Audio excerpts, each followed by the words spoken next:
नमस्कार, Suprabhatam, good morning. पिछले 4-5 classes से हम कार्ल मार्क्स की चर्चा कर रहे हैं और अब भी हम उसी महान विचारक की चर्चा करेंगे। हमने कार्ल मार्क्स का अलगाव का सिद्धांत किया, हमने कार्ल मार्क्स का द्वंद्वात्मक भौतिकवाद किया, हमने कार्ल मार्क्स की इतिहास की भौतिकवादी और आर्थिक व्याख्या की, हमने कार्ल मार्क्स का वर्ग चेतना और वर्ग संघर्ष किया।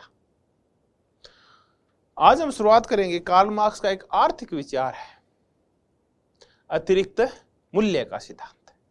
यहां से आज हम शुरुआत करेंगे और कार्ल मार्क्स के और विषयों के ऊपर क्या विचार है, आज हम उनकी भी चर्चा करेंगे।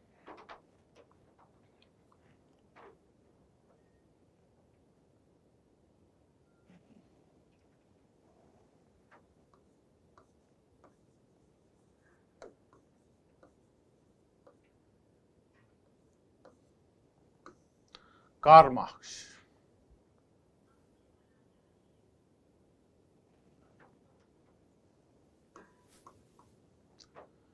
तो आज हम कार्ल मार्क्स का जो आर्थिक विचार है, अतिरिक्त मूल्य का सिद्धांत, थ्योरी ऑफ सरप्लस वैल्यू, उसकी हम चर्चा करने वाले हैं।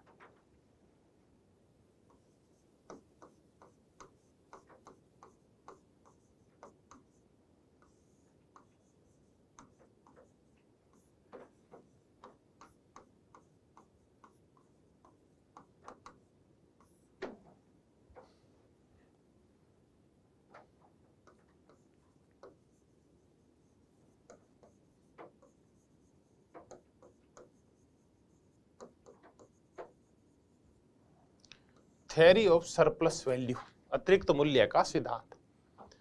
देखिए, अगर हमें अतिरिक्त मूल्य का सिद्धांत समझना है तो उससे पहले हमें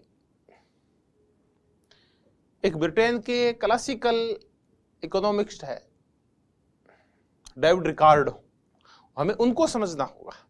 देखिए, अब से पहले हम अतिरिक्त मूल्य के सिद्धांत से पहले इससे संबंधित जो चीजें कर चुके हैं, मैं आपको बता दूं कि पहले भी हम इसकी चर्चा कर चुके हैं। एक हम संपत्ति का श्रम सिद्धांत कर चुके हैं,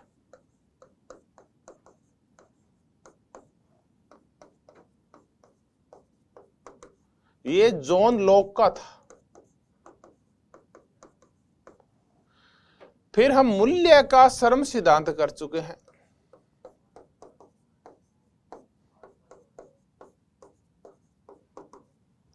ये डेविड रिकार्डो का था।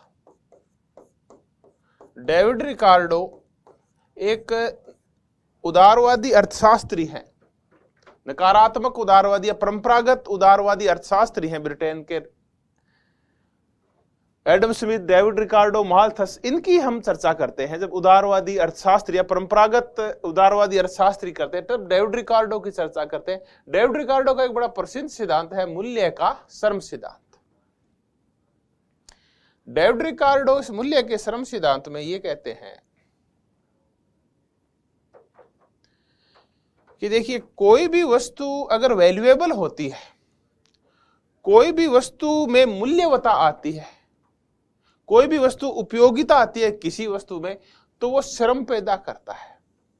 यानी वस्तु के मूल्यवान बनाने में, उपयोगी बनाने में सबसे जो महत्वपूर्ण तत्व है वो है श्रम। तो जिस कार्य में श्रम जितना ज्यादा लगा होगा, जिस वस्तु में श्रम जितना ज्यादा लगा होगा, वो वस्तु उतनी ही वैल्यूएबल होगी और उतनी ही ज्यादा फिर वो उसकी एक्सचेंज वैल्यू होगी। तो सिंपल थियरी है कि ये जो श्रम है, डेविड रिकार्डो के अनुसार यही उपयोगिता ये पैदा करता है।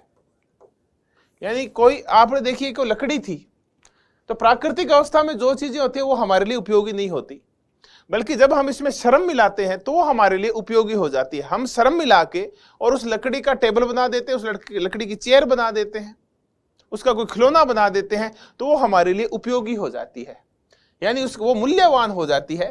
तो वस्तु में जो उपयोगिता पैदा करता है, जो उसको मूल्यवान बनाता है, वो श्रम बनाता है, यानी श्रमिक बनाता है। तो किसी भी वस्तु को मूल्यवान बनाने में देखिए 4 चीजें एक वस्तु के अगर आपको उत्पादन करना है, प्रोडक्शन करना है, तो किसी भी वस्तु के प्रोडक्शन में 4 चीजें होती है: भूमि, पूंजी, श्रम और साहस। आपको ये पेन बनाना है तो आपको इस पेन बनाने के लिए, फैक्ट्री खोलने के लिए भूमि चाहिए। इस पेन को बनाने के लिए मशीनें चाहिए, पूंजी चाहिए, और कच्चा माल खरीदने के लिए चल संपत्ति यानी मुद्रा चाहिए। ये पूंजी है, मशीन और पैसा। फिर इस भूमि के ऊपर और इस पूंजी मशीनों के बाद कच्चे माल को जोड़ने के लिए श्रमिक है, ये इन सबको जोड़ता है और चीज का उत्पादन करता है। साहसी वो है जो भूमि, पूंजी और श्रम की व्यवस्था करता है, यानी जो उद्योगपति है वो साहसी होता है, वो साहस करता है। उसको लाभ भी हो सकता है, उसको हानि भी हो सकती है किसी भी चीज का उत्पादन करने में। तो अब ये 4 चीजें हैं जो किसी चीज के उत्पादन में महत्वपूर्ण भूमिका निभाती है। तो इनमें फिर जो सबसे ज्यादा महत्वपूर्ण चीज है वो है श्रम। किसी भी वस्तु में जितना ज्यादा श्रम लगता है वो वस्तु उतनी ही ज्यादा मूल्यवान होती है। एक पेन बनाने में अगर एक श्रमिक ने 1 दिन लगाया है तो वो कम मूल्यवान होगी, उसका कीमत भी कम होगी और मूल्यवान भी कम होगी, उपयोगिता भी उसकी कम होगी। अगर उसमें 5 दिन लगे हैं तो स्वाभाविक है कि वो वस्तु की कीमत भी उतनी ज्यादा होगी और वो वस्तु उपयोगी भी उतनी ही ज्यादा होगी। तो डेविड रिकार्डो का है मूल्य का श्रम सिद्धांत। संपत्ति का श्रम सिद्धांत अलग होता है जो जॉन लॉक का है। जॉन लॉक कहता है कि आप उतनी ही संपत्ति बना सकते हैं जितना आप श्रम करते हैं, यानी आप अपने श्रम के द्वारा कितनी भी संपत्ति का निर्माण कर सकते हैं। तो संपत्ति निर्माण का जो आधार है वो श्रम है, ये कहना है जॉन लॉक का। आप मेहनत करके, जमीन साफ करके 100 बीघे जमीन भी बना सकते हैं। अगर आप कामचोर है तो आपके पास 1 बीघा जमीन भी नहीं होगी। तो संपत्ति है ये आप श्रम करके कितनी भी बना सकते हैं, ये जॉन लॉक का कहना है। ये अलग सिद्धांत है, मूल्य का श्रम सिद्धांत अलग है डेविड रिकार्डो का। ये है कि कोई वस्तु को मूल्यवान है वो श्रमिक बनाता है। अब आते हैं अपन सीधा ही अतिरिक्त मूल्य के सिद्धांत के ऊपर, जो कि कार्ल मार्क्स का है, और इसको समझने की कोशिश करते हैं। थ्योरी ऑफ सरप्लस वैल्यू, अतिरिक्त मूल्य क्या होता है।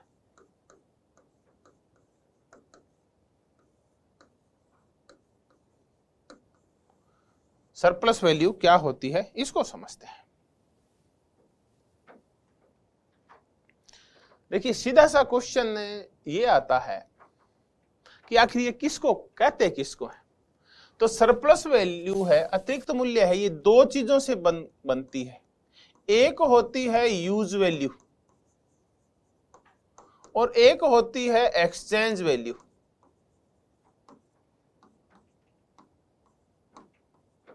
इन दोनों के मध्य जो अंतर होता है, मैंने कहा इनके मध्य का जो अंतर होता है, यूज वैल्यू और एक्सचेंज वैल्यू। यूज वैल्यू होती है उपयोग मूल्य और एक्सचेंज मूल्य होती है विनिमय मूल्य।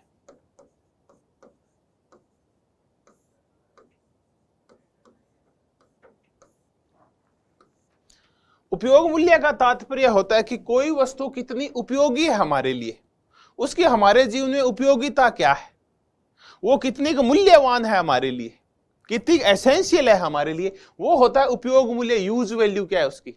एक्सचेंज वैल्यू, एक्सचेंज वैल्यू है कि उस वस्तु को जब हम बाजार में बेचते हैं तो उसको जो हम मुद्रा के रूप में प्रकट करते हैं वो इसका विनिमय मूल्य होता है, एक्सचेंज मूल्य होता है। इसको आप कीमत भी बोलते हैं, प्राइस भी बोलते हैं। तो किसी भी वस्तु को किस रेट के ऊपर बाजार में बेचा गया, ये उसका विनिमय मूल्य है।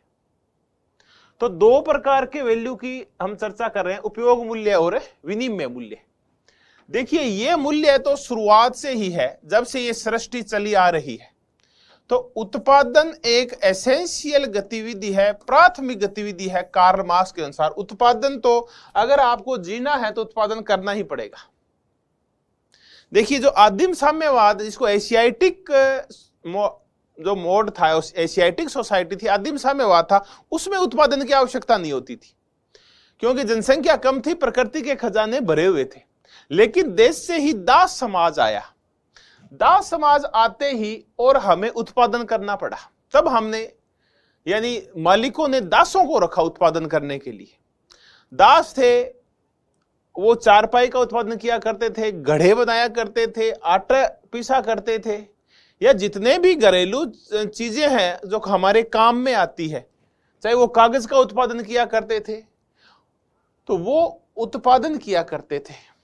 तो उत्पादन करते थे अपनी आवश्यकताओं के लिए, मालिक की आवश्यकताओं के लिए।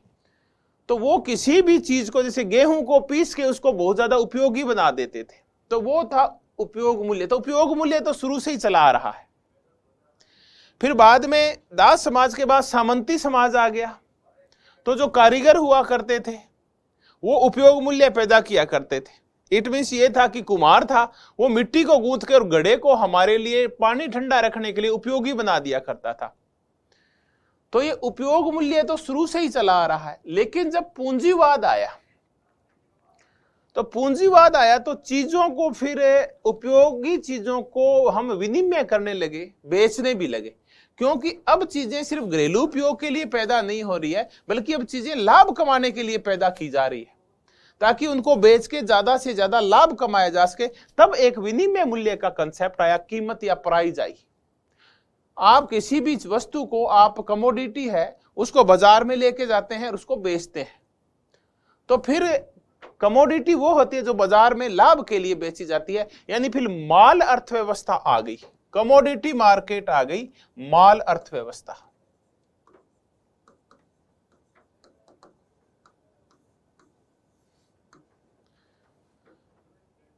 इस माल अर्थव्यवस्था में हर चीज माल हो गई, कमोडिटी हो गई और बिकने के लिए तैयार हो गई, यानी यहां हर चीज खरीदी और बेची जाती है।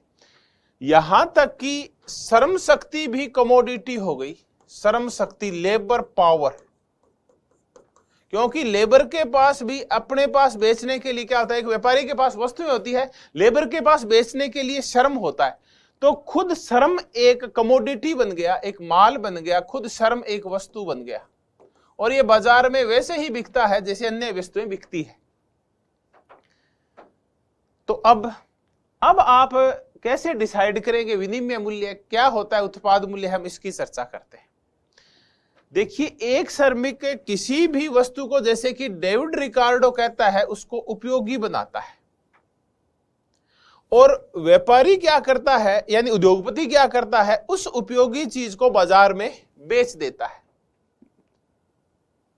अब इसने जो उपयोगिता पैदा की थी वस्तुओं के अंदर, और उसको बेचा उद्योगपति ने विनिमय मूल्य के आधार के ऊपर, तो इसने जो उपयोगिता पैदा की थी उसको उसका उचित हिस्सा नहीं मिलता, बल्कि उस उपयोगी मूल्य को विनिमय मूल्य में चेंज करके, और इसका बहुत बड़ा हिस्सा उद्योगपति खा जाता है।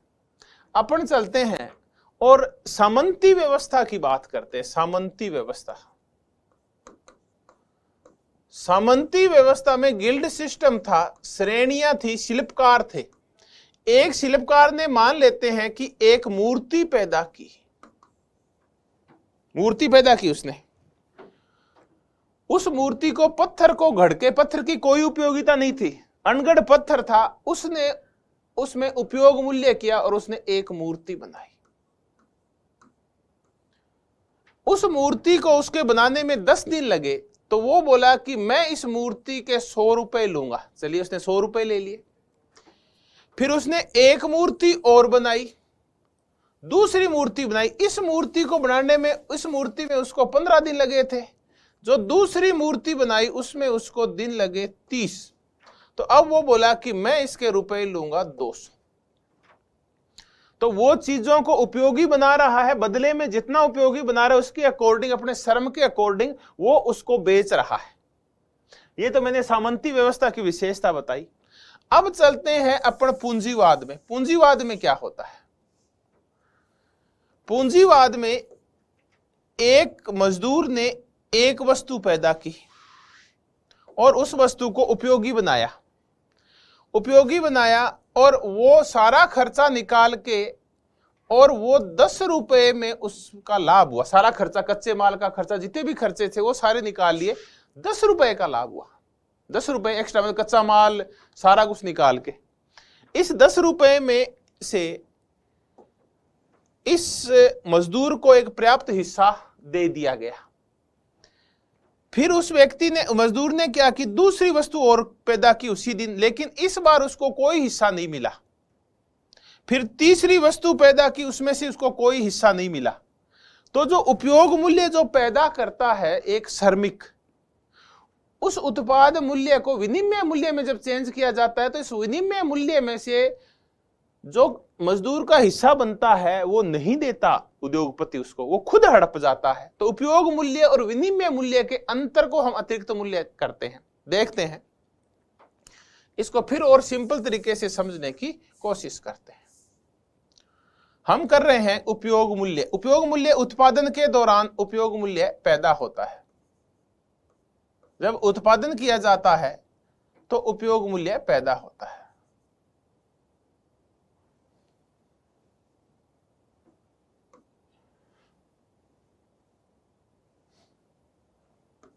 यूज वैल्यू, उपयोग मूल्य, एक क्वेश्चन है उत्पादन के दौरान होता है। दूसरा इसका मतलब क्या है, उपयोग मूल्य और विनिमय मूल्य का अंतर है, वो अतिरिक्त मूल्य कहलाता है।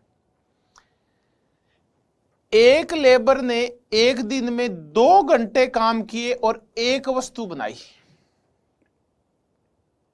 एक मूर्ति बनाई। 2 घंटे काम किए, एक मूर्ति बनाई और उस मूर्ति के उसको दिए गए ₹100, क्योंकि उसने ₹100 की एक मूर्ति के अंदर उपयोगिता पैदा की थी। अब वो उसको ₹100 की मजदूरी दे दी उद्योगपति ने। अब उसके बोला तेरे को अभी और काम करना पड़ेगा, तो उससे फिर 6 घंटे और काम करवाया, ऐसा मान लेते हैं। इस 6 घंटे के दौरान उसने 3 और मूर्तियां बना दी। अब ये जो 3 मूर्तियां थी ये फिर ₹300 की गई। इसमें इस मजदूर का भी हिस्सा बनता था, लेकिन ये ₹300 कौन खा गया, वो पूंजीपति हड़प गया। देखिए उसको एक मूर्ति का जो उपयोगिता थी उसको एक्सचेंज वैल्यू में परिवर्तित किया तो वही दिया। बाकी 6 घंटे में उसने जो और 3 मूर्तियां पैदा की उसके भी जो ₹300 बन रहे थे, जो उपयोगिता जो श्रमिक ने पैदा की थी वो उसको नहीं दिया गया। तो वो है विनिमय मूल्य का एक हिस्सा ही उपयोगी बनाने के कारण मजदूर को दिया जाता है, बाकी के हिस्से है वो पूंजीपति खा जाता है। यानी मजदूर को जो दिहाड़ी दी जाती है, एक मजदूर मान लेते हैं 10 घंटे काम करता है तो उसको 2 घंटे का ही मेहनत का ही दिया जाता है उसको, बाकी 8 घंटे का और जो उसने काम किया है उससे जो पैसा कमाया, उससे जो पैसा बना, जो वस्तुएं बनी, वो खुद हड़प जाता है पूंजीपति। और सिंपल तरीके समझते हैं, एक श्रमिक ने एक दिन में 10 शर्ट पैदा किए, यानी उसने 10 कमीज सीले एक श्रमिक ने एक कारखाने के अंदर। वो पूंजीपति क्या करता है, इसको 2 शर्ट का मजदूरी है वो देता है, बाकी का 8 शर्ट से जो विनिमय मूल्य जो फायदा हुआ वो खुद हड़प जाता है। क्यों? क्योंकि उसने श्रम को खरीदा है, श्रम एक वस्तु है। तो यही है अतिरिक्त मूल्य, यानी उपयोग मूल्य जो पैदा किया गया, विनिमय मूल्य जो उसको बेचा गया, इनके मध्य जो अंतर होता है, उपयोग मूल्य की बजाय विनिमय मूल्य और ज्यादा होता है। तो ये विनिमय मूल्य जो हड़पा जाता है पैसे के रूप में, वो पूंजीपति हड़प जाता है, उसको कीमत में प्रकट करके वो हड़प जाता है। अब देखिए किसी चीज को उपयोगी श्रमिक बनाता है, लेकिन उस श्रमिक को उस उपयोगिता का पूरा फायदा ही नहीं मिलता। उपयोगी होते ही उसको बाजार में बेच के और जो पैसा है बड़ा पैसा वो पूंजीपति हड़प जाता है। तो उपयोग मूल्य और विनिमय मूल्य का जो अंतर होता है, कोई चीज उपयोगी बनाई गई और कोई चीज बेची गई। उपयोगी श्रमिक ने बनाई और बेच के, और पैसा बड़ा पैसा, अधिकांश पैसा कौन खा गया, पूंजीपति। ये होता है अतिरिक्त मूल्य। तो क्वेश्चन जो आते हैं अतिरिक्त मूल्य के ऊपर, कब पैदा होता है, उत्पाद के दौरान। अतिरिक्त मूल्य का सिद्धांत किसका है, तो ये कार्ल मार्क्स का है। आर्थिक सिद्धांत किससे प्रभावित है, तो डेविड रिकार्डो के श्रम मूल्य के श्रम सिद्धांत से प्रभावित है। ये है क्या? तो ये उपयोग मूल्य और विनिमय मूल्य का आपसी अंतर है। कहां पैदा होता है? तो उत्पादन के दौरान पैदा होता है। तो ये हमने किया कि पूंजीवादी व्यवस्था जो कि मूलतः एक माल अर्थव्यवस्था है, कमोडिटी है, इसमें श्रमिक खुद कमोडिटी की तरह होता है और इस कमोडिटी को खरीद के वस्तु की तरह व्यवहार करके और पूंजीपति उस श्रमिक का शोषण करता है। यानी श्रम शक्ति खुद एक कमोडिटी बन जाती है। खैर, ये था इसको अतिरिक्त मूल्य को अधिशेष मूल्य भी कहते हैं। अधिशेष मूल्य, अधिशेष मूल्य का तात्पर्य है कि ये 10 चीजें उसने 100 रुपए में बेचे, 10 शर्ट उसने, मजदूर को उसने 20 रुपए दिए, ये जो 80 रुपए खुद खा गया, ये अतिरिक्त मूल्य है, ये अधिशेष मूल्य है। यानी जितना उत्पाद मूल्य था उससे अधिक कीमत के ऊपर उसको बाजार में बेचा गया। हो सकता है मजदूर बेचता तो उसको खुद बेचता तो जैसे कारीगर उसको कम रेट में बेचता, लेकिन ये क्या करता है, उसको और ज्यादा रेट में बेचता है। तो कुल मिला के जो पूरा संघर्ष है वो है किसके लिए? तो कार्ल मार्क्स कहता है कि पूरा संघर्ष है अतिरिक्त मूल्य के लिए। पूरा संघर्ष अतिरिक्त मूल्य के। तो वर्ग संघर्ष का मूल कारण क्या है? ये अतिरिक्त मूल्य है। मजदूर इस अतिरिक्त मूल्य को अपनी तरफ करना चाहता है और इस अधिशेष मूल्य को और ज्यादा बढ़ाना चाहता है पूंजीपति। वो और ज्यादा अतिरिक्त मूल्य पैदा करके और मजदूर का शोषण करना चाहता है। मजदूर इस चीज का विरोध करते हैं, अपनी मजदूरी बढ़ाना चाहते हैं और पूंजीपति अतिरिक्त मूल्य बढ़ाना चाहता है। जितना ज्यादा अतिरिक्त मूल्य पैदा करेगा पूंजीपति, वो उतना ही लाभ में रहेगा, ज्यादा पूंजीपति होता जाएगा और जितनी ज्यादा मजदूरी बढ़ती जाएगी उससे मजदूर खुश होता जाएगा।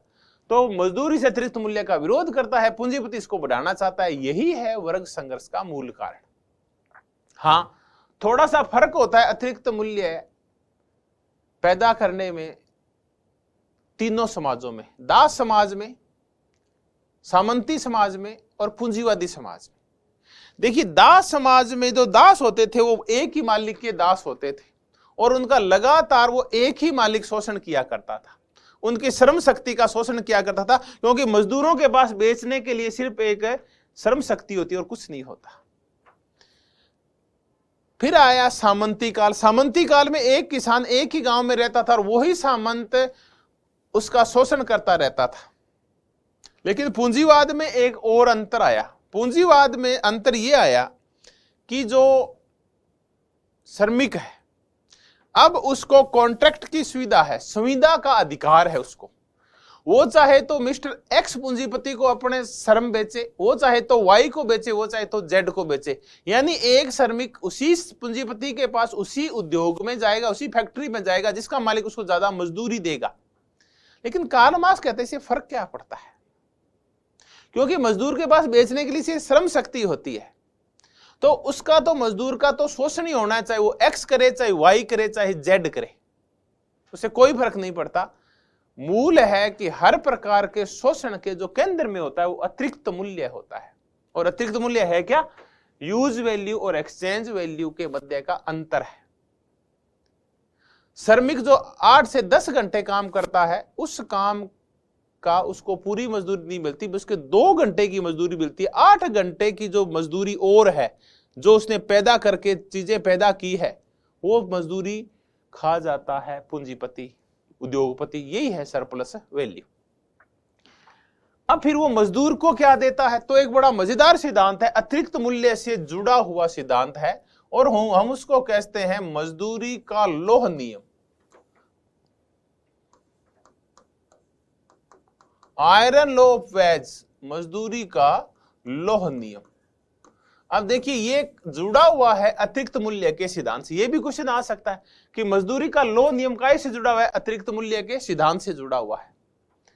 कार्ल मार्क्स कहता है कि ये जो पूंजीपति होता है, ये क्या करता है? एक मजदूर को सिर्फ निर्वाह मजदूरी देता है, जीवन निर्वाह मजदूरी देता है, इससे ज्यादा नहीं देता। देखिए, मजदूरी 2 प्रकार की दी जा सकती है। एक मजदूरी होती है आवश्यकता पूर्ति वाली और एक मजदूरी होती है निर्वाह मजदूरी।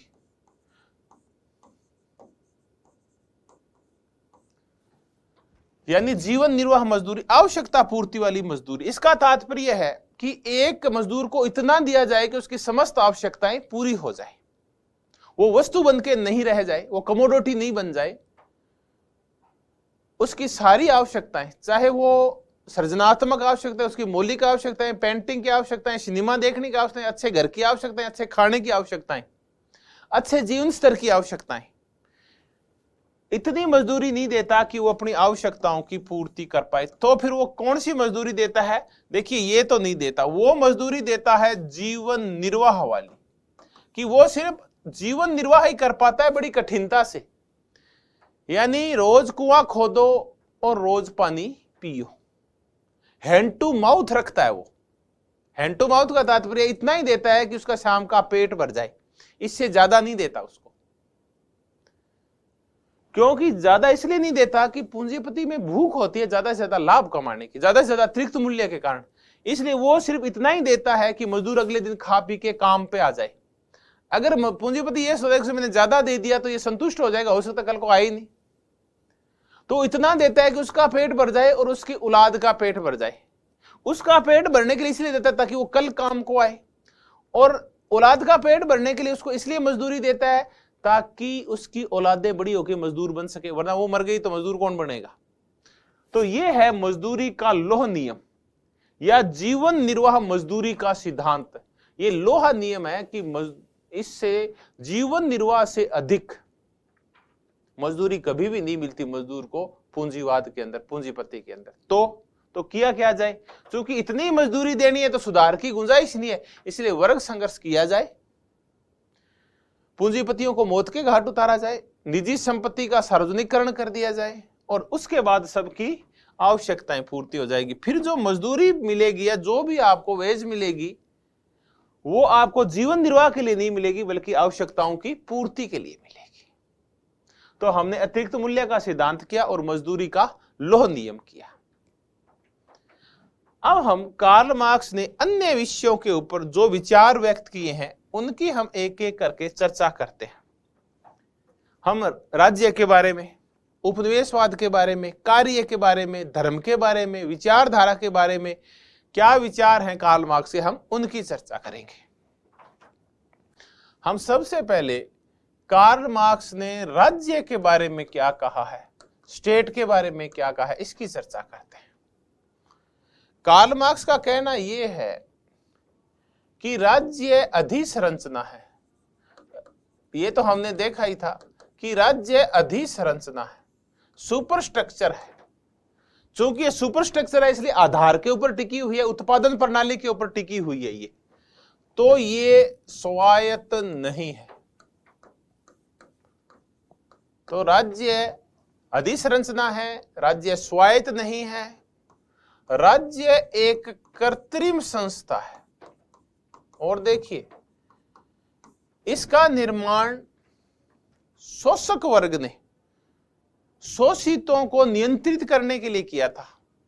यानी इसका निर्माण जो किया गया था वो वर्ग शोषण के लिए किया गया था। तो वर्ग शोषण का आधार है राज्य। ये ऐसी संस्था है जो मालिकों की होती है, सामंतों की होती है, पूंजीपतियों की होती है, ताकि दास का, किसान का और मजदूर का शोषण किया जा सके। तो ये वर्गीय शोषण की संस्था है।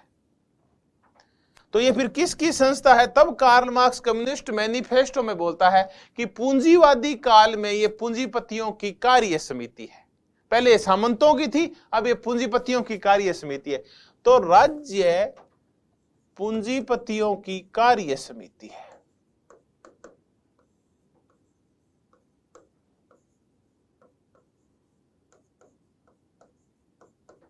पूंजीपतियों की कार्य समिति ये वर्ग शोषण की संस्था है, ये एक वर्गीय संस्था है।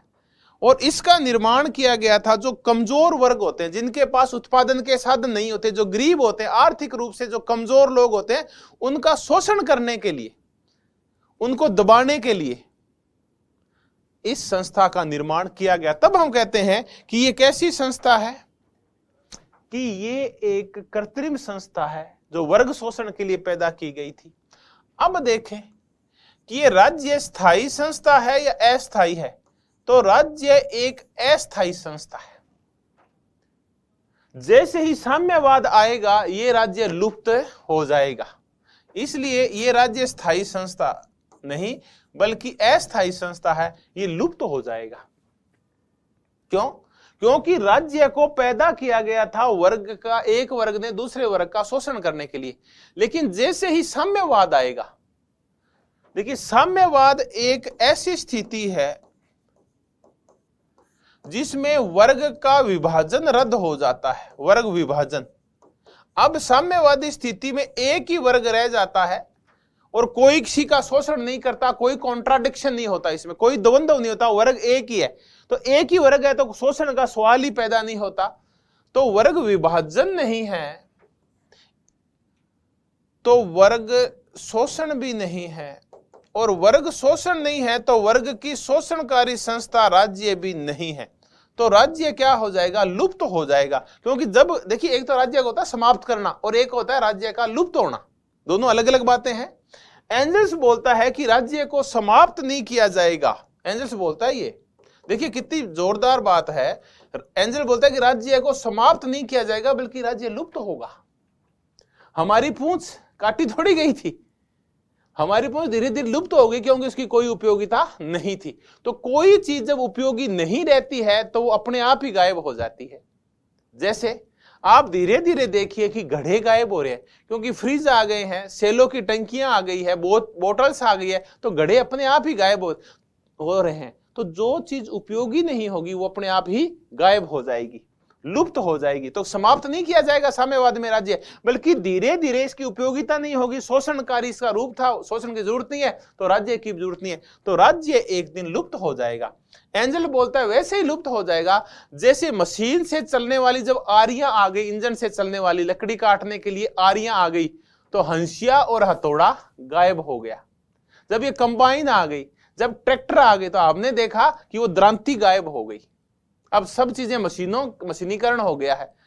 तो जैसे मशीनों के आने से हंसिया और हथौड़ा अजायब घर के अंदर चले गए, सिर्फ देखने की वस्तु रह गए।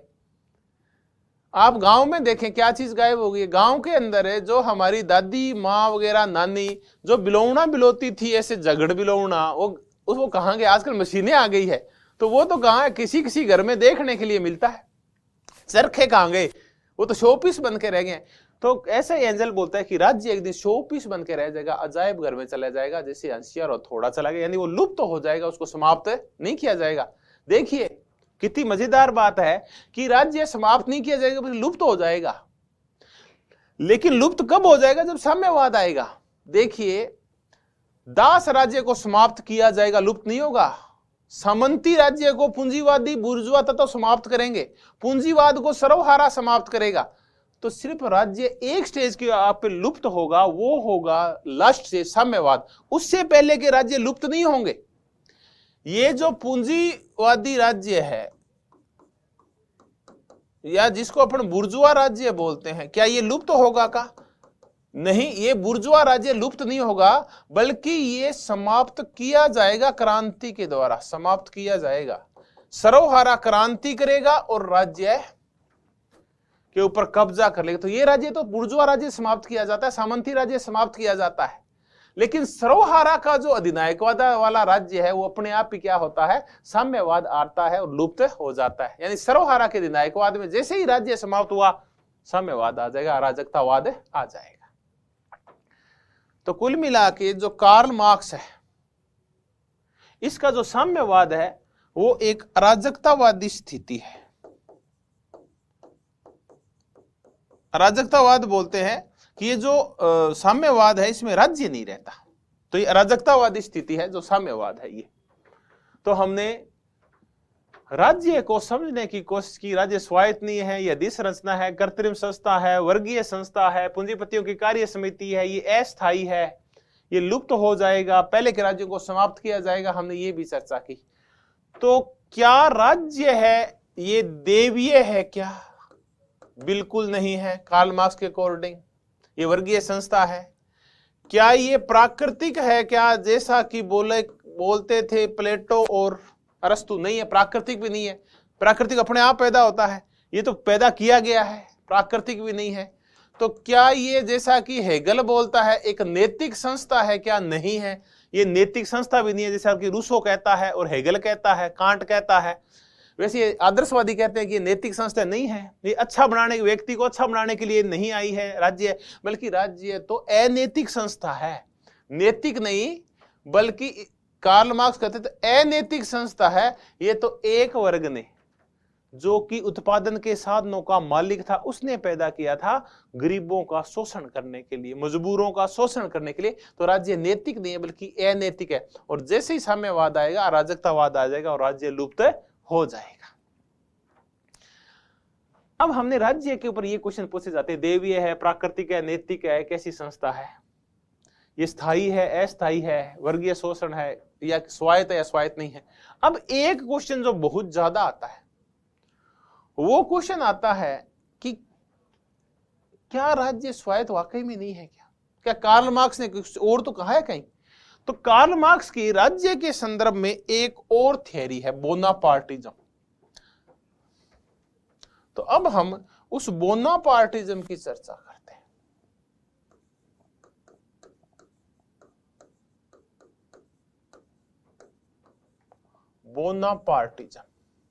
बोनापार्टिज्म क्या है? कार्ल मार्क्स ने एक पुस्तक लिखी थी, 18वां लुई बोनापार्ट।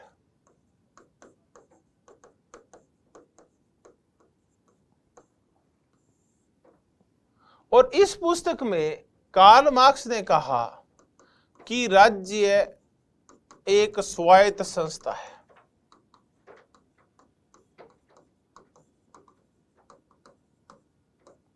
देखिए, बिल्कुल उल्टी बात कह रहा है। बाकी सब इसकी जितनी करतियां हैं उन सब में कह रहा है कि राज्य स्वायत्त नहीं है। राज्य एक अधिसंरचना है जो आधार के ऊपर निर्भर है। राज्य उसी का होता है जिसके पास उत्पादन प्रणाली के ऊपर कब्जा होता है। राज्य उसी का होता है जिसके पास आर्थिक शक्तियों के ऊपर जिसका कब्जा होता है। जो उत्पादन के साधनों के मालिक होते हैं, चाहे वो मालिक थे भूमि के, चाहे वो मालिक थे उद्योगों के, तो जिनके पास उत्पादन के साधन होते हैं राज्य उन्हीं का होता है। तो वर्ग यानी उत्पादन के साधन पहले हैं और जिनके राज्य उन्हीं का होगा जो उनके पास उत्पादन के साधन होंगे। तो राज्य स्वायत्त नहीं है बल्कि उत्पादन प्रणाली का गुलाम है राज्य। लेकिन एक पुस्तक है, देखिए, बोनापार्टिज्म की थ्योरी, जो 18वां लुई बोनापार्ट है, इसका ये फ्रांस से संबंधित है। उसमें वो कहते हैं कि राज्य एक स्वायत्त संस्था है।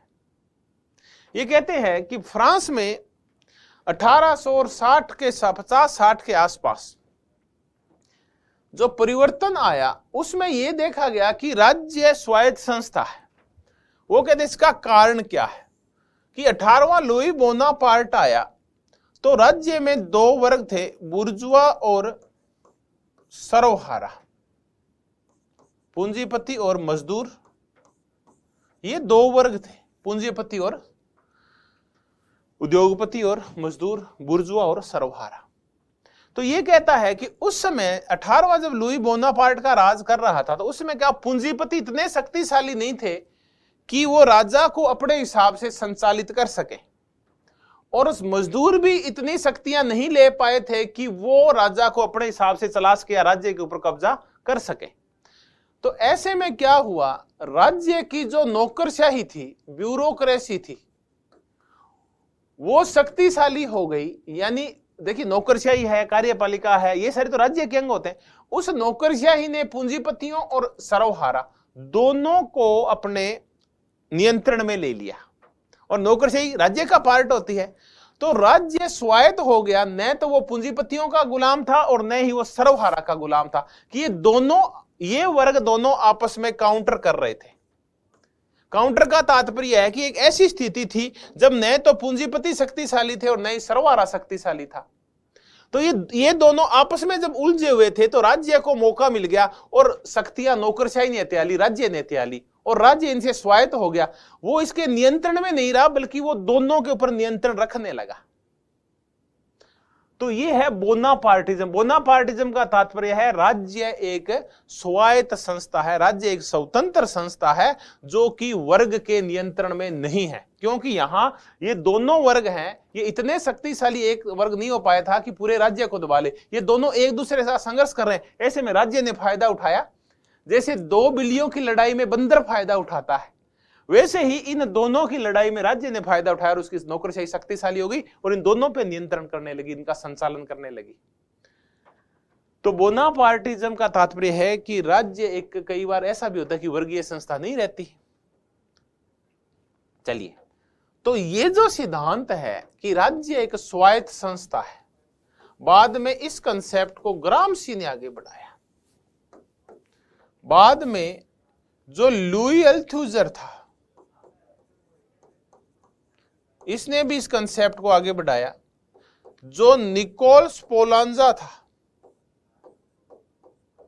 इसने भी इस कंसेप्ट को आगे बढ़ाया कि राज्य एक स्वायत्त संस्था है और वो वर्गीय संस्था नहीं है। इन दोनों का संरचनावाद है, लुई अल्थुजर का और निकोलस पोलांजा का संरचनावाद, संरचनावादी मार्क्सवाद।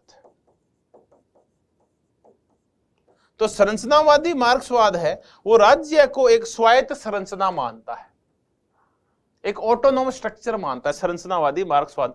ग्रामसी भी राज्य को एक स्वायत्त संस्था माना करते थे, यानी उत्पादन प्रणाली से मुक्त होता है राज्य, ग्रामसी भी ऐसा ही माना करते थे। लेकिन कार्ल मार्क्स नहीं माना करते, उन्होंने सिर्फ एक ही पुस्तक में माना है, 18वां लुई बोनापार्ट में।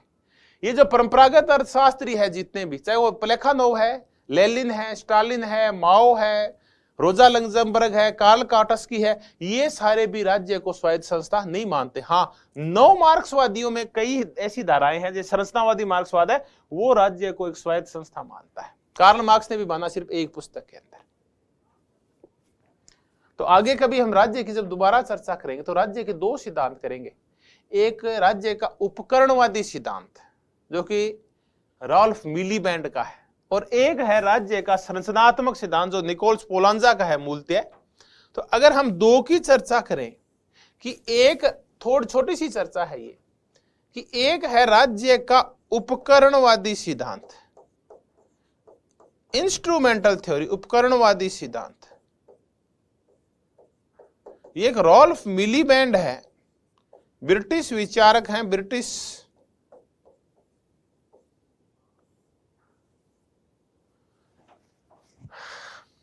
मार्क्सवादी, ब्रिटेन के रहने वाले रॉल्फ मिलीबैंड। दूसरी तरफ है संरचनात्मक सिद्धांत है राज्य का, यह है निकोलस पोलांजा का। पोलांजा फ्रांस के हैं।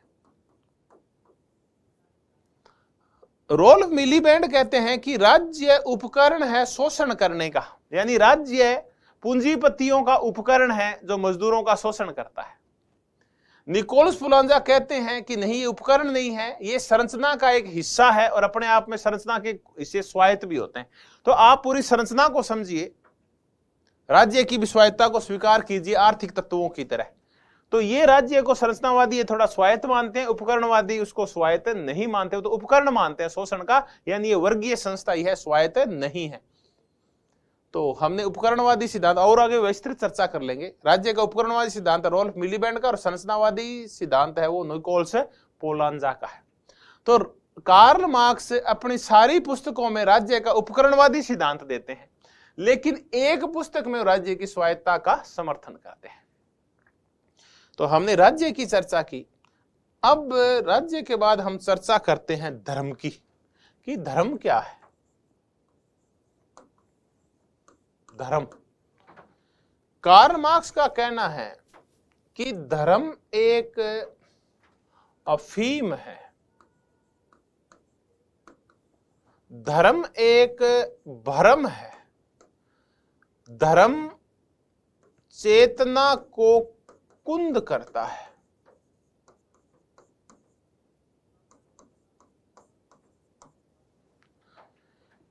ये कहते हैं कि धर्म पीड़ित लोगों की आह है, धर्म बेदर्द दुनिया का दर्द है, और धर्म आत्मविहीन स्थितियों में आत्मा है, और धर्म कुछ नहीं है बल्कि धर्म अफीम है। पहले तो हम देखें, धर्म अफीम है तो धर्म भ्रम है, तो धर्म चेतना को कुंद करता है, क्योंकि अफीम हमारी चेतना को कुंद करती है। हम अफीम खाते ही, नशा करते ही और एक झूठी चेतना का शिकार हो जाते हैं, हमारे अंदर पॉजिटिविटी के विचार से आने लगते हैं और सुख सा महसूस करते हैं और हम दुखों को भूल जाते हैं। कुछ समय के लिए हम दुखों को भूल जाते हैं। तब कहते हैं कि जो लोग अफीम खाते हैं ना, वो बड़े मस्त से रहते हैं, तरंग के अंदर रहते हैं। ये जो गोलियां वोलियां खाते हैं, ये लोग भी हैं, ये टेंशन से मुक्त हो जाते हैं। ये जो मानसिक रूप से कुछ बीमार लोग होते हैं, जिनके टेंशन रहती है, नींद नहीं आती, उनको फिर अफीम खिलाएंगे तो वो मस्त हो जाते हैं। तो क्या उनके वास्तव में संकट दूर हो गए? क्या उनकी भौतिक स्थितियां बदल गई अफीम खाने से? नहीं। अफीम एक झूठी चेतना पैदा करती है हमारे अंदर। अब शराब क्या करती है? शराब आपके तात्कालिक दुख दर्दों को कुछ समय के लिए मिटा देती है, इसलिए कहते हैं कि शराब गम गलत करती है। ऐसा ही अफीम करती है, ये भ्रम पैदा करता है। और धर्म भी क्या है? एक अफीम है। ये कार्ल मार्क्स कहते हैं बेदर्द दुनिया का दर्द है। ये आत्मविहीन स्थितियों में आत्मा है जो हमारी चेतना को कुंद करती है। चेतना को जैसे अफीम कुंद करती है, वैसे ही धर्म कुंद करता है। व्यक्ति अफीम खा के दुख दूर कर सकता है क्या? थोड़े समय के लिए भूल जाता है। वैसे ही क्या धर्म है, ये हमारे दुख का निवारण करता है क्या? क्या हमारी भूख को दूर करता है क्या? क्या हमारी भौतिक स्थितियों को बदलता है क्या? क्या हमारी गरीबी से मुक्ति देता है क्या? नहीं। धर्म सिर्फ एक झूठी चेतना पैदा करता है, एक झूठा विचार पैदा करता है, एक झूठी सी कॉन्शियसनेस पैदा करता है। हम ये सोचते हैं कि हम जब चारों तरफ से दुखी हो जाते हैं तो धर्म की शरण में जाते हैं और ये सोच के जाते हैं कि यहां तो हमें मुक्ति मिल ही जाएगी। तो इहलौकिक की सारे गम हम जब जाके और धर्म के शरण में देते हैं तो वो कहते हैं देखिए इस दुनिया को छोड़ो, हम आपको परलोक में स्वर्ग दे देंगे। तो हम इस भ्रम में जीते रहते हैं कि चलो इस दुनिया में तो हम दुख देख लेंगे इस धरती के अंदर, लेकिन मरेंगे ना तो उसके बाद सुख पाएंगे। इसलिए क्यों न इस धर्म के रीति रिवाजों का, प्रतीकों का पालन किया जाए। तो एक तो धर्म ये करता है। धर्म क्या करता है? आपको झूठे आश्वासन देता है मुक्ति के, और ये मुक्ति इस लोक की तो चर्चा ही नहीं करता, वो तो परलोक की चर्चा करता है हमेशा ही कि आप स्वर्ग मिल जाएगा, आप तो पूजा करो, पाठ करो, चढ़ावा चढ़ाओ। तो आप अपने दुखों को भूल जाते हैं और दुखों को याद भी करते हैं। तो आप उन दुखों का जो निवारण खोजते हैं वो धर्म के अंदर खोजते हैं, अर्थव्यवस्था में, राजनीति में, वहां नहीं खोजते आप। तो ये धर्म एक भ्रम है, कार्ल मार्क्स का ये कहना है। फिर ये कहे कि धर्म है क्या? क्या धर्म ने मनुष्य को बनाया, मनुष्य ने धर्म बनाया? तो देखिए, धर्म ने मनुष्य नहीं बनाए, बल्कि मनुष्य ने धर्म बनाया।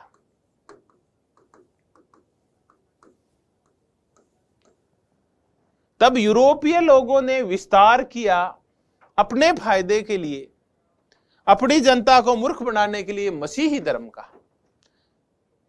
हम हमारे यहां सनातन धर्म बनाए। सनातन धर्म था नहीं, बनाया गया। धर्म आदि बनाता है। अगर धर्म होता तो फिर तो शिकारी काल में भी होता, आदिम साम्यवाद में भी धर्म होता। बाद में क्यों आए धर्म है जो? फिर धर्म क्यों आया 1 ईस्वी के अंदर मसीही धर्म? क्यों आया 700 के बाद मुस्लिम धर्म? तो ये तो शुरुआत से होते। अगर ये धर्म मूल होता, मूल चीज होती धर्म, तो ये तो शुरू से ही होते ना। तो ये फिर ये जो चाहे वो हिंदू है, जैन है, बौद्ध है, ईसा मसीह, ये पिछले 2-3 साल में क्यों आए? उससे पहले क्यों नहीं थे ये? तो ये मनुष्य था जिसने धर्म बनाया। धर्म बनाया ताकि लोगों को बिना पीटे ही कंट्रोल में रखा जा सके। लॉ एंड ऑर्डर मेंटेन करने के लिए धर्म आया था, ताकि पाप का भय दिखाया जाएगा तो लोग कुकर्म नहीं करेंगे, एक दूसरे का मर्डर नहीं करेंगे, चोरियां नहीं करेंगे, डाका नहीं डालेंगे, क्योंकि फिर हम उनको कहेंगे कि आपको ईश्वर देख रहा है। क्योंकि आपको ईश्वर देख रहा है, आप किसी की हत्या नहीं करेंगे, वरना आपको पाप लगेगा और आपका परलोक बिगड़ जाएगा। इस चक्कर में मजदूर क्रांति नहीं करता। वो इतना ज्यादा धर्मभीरू हो जाता है कि वो अपने शोषणकर्ता को माफ कर देता है। तो धर्म में हर जगह माफी की चर्चा है। तो वही फिर माफ करना सीख जाता है। अपने शोषक को ही मजदूर माफ कर देता है, अपने मालिक को दास माफ कर देता है, और किसान अपने शोषक के सामंत को और जमींदार को माफ कर देता है। भारत में क्यों नहीं होती क्रांतियां? क्योंकि भारत में अभी तक क्रांतियां इसलिए नहीं हुई क्योंकि धर्म ने पूर्णतः जकड़ रखा है लोगों की मानसिकता को। धर्म हमारे मस्तिष्क पे कब्जा कर लेता है और हमें भाग्यवादी बना देता है, कर्मवादी नहीं रहने देता। तब हम हमारे दुखों का जो मूल कारण है वो पिछले कर्मों को, भाग्य को मानते रहते हैं, कर्मों को मानते नहीं है। अगर हम कर्मों को माने तो हम ऐसे कर्म करें, क्रांति करें कि हमारा भाग्य पलट भी सकता है। तो ये धर्म तो हमें भाग्यवादी बनाता है। तो धर्म चेतना को कुंद करता है।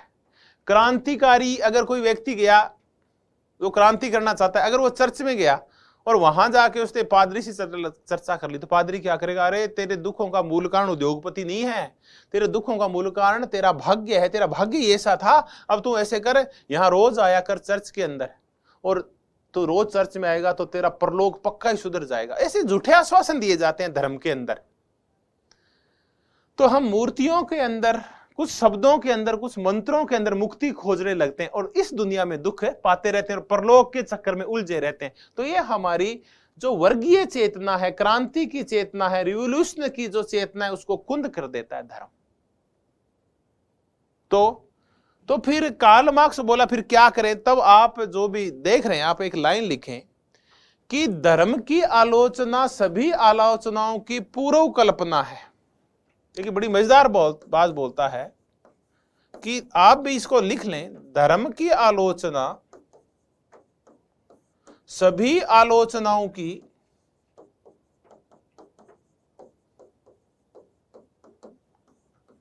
पूर्व कल्पना है। यानी अगर आपको चेतना का विकास करना है तो सबसे पहले जो धर्म का जुआ है, धर्म का जो आडंबर है, धर्म की जो भाग्यवादिता है, उसको फेंकना होगा। तो शुरुआत आपको जब अपनी चेतना का विकास करना है तो सबसे पहले धर्म से मुक्ति प्राप्त करनी पड़ेगी, धार्मिक विचारों से मुक्ति प्राप्त करनी पड़ेगी। फिर आपके अंदर तर्क बुद्धि का विकास होगा, आप रिवोल्यूशनरी होंगे, चेतना आएगी और वर्ग संघर्ष के लिए राजी होंगे आप। तो ये जो विकृत चेतना करता है धर्म, इससे हमें छुटकारा पाना है और इसकी आलोचना करनी है, क्योंकि धर्म एक अफीम है। अब रोमांद ओरा क्या बोलते हैं? एक विचारक हैं रोमांद ओरा।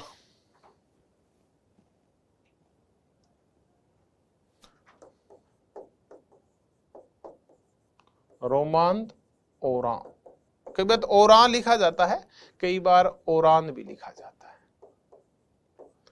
रोमांद ओरा की पुस्तक है ओपियम ऑफ इंटेलेक्चुअल्स।